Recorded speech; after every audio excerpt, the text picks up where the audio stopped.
Finding Courage Despite Stigma. An extract from A Radical Awakening by Dr. Shefali. Culture fosters a huge stigma against divorce. In many cases, even when abuse is involved, with the woman often being told by those she is close to that she shouldn't overreact by leaving the marriage. In fact, there are even mothers who encourage other women to accept their situations as they are, encouraging them to stay for the kids or for the sake of social inclusion, even if there is maltreatment or abuse. They might say something like, "Your kids will suffer, so it's better to stick it out." Well, he didn't break your nose. At least he isn't a drug addict. He provides for you so well, so ignore the other stuff.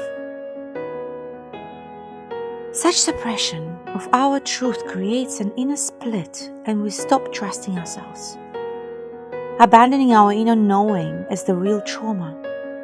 We begin to second-guess our inner wisdom and doubt our self-judgment.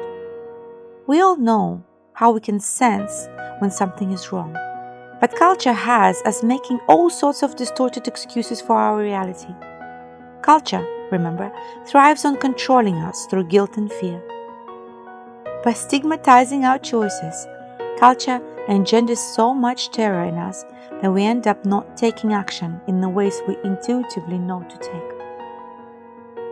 Because we live in the patriarchy, women's choices to fight against stigma are more constrained. The way we dress is stigmatized, as how we behave, our tone of voice, our choice of words, our sexuality, and the fact that we have a career. If we like sex or don't, want to have children or not, work a lot or not enough, we face judgment along the way. It's easy to see how abuse and divorce are seen by many as taboo. The stigma of divorce signifies a failure and keeps many women in unhappy and often abusive relationships.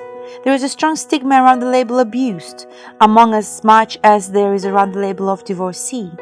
It is sad to note that often the ones who we feel most judged by are other women. We fear being labeled stupid, incompetent, and immature. This is often why we are reluctant to tell our sisters or mothers about what's happening. Culture has made us so ashamed of enduring any sorts of dysfunction within a marriage that we stay silent. The way we gaslight ourselves is by pretending that bad things are not happening. Instead of holding others responsible, we stay passive in an endless cycle of self-blame. Blaming ourselves is a desperate attempt to gain control of our increasingly uncontrollable outer reality. Instead of creating bolder, action-oriented choices, such as honoring our boundaries or exiting the relationships, if we are not respected, we stay stuck in the passive attempt to gain control. We imagine all sorts of ways we could be different, believing versions of, "If I hadn't raised my voice, maybe he or she wouldn't act this way towards me." Calling dysfunction, toxicity, or abuse by their names is the only way to change our reality, whether we are married or not. By calling maltreatments what it is, we empower ourselves to say no and start creating a path to victory. Naming our dysfunction doesn't make us weak. On the contrary, by calling our abusive reality what it is, we diffuse the power it has over us and begin to transcend its limitations.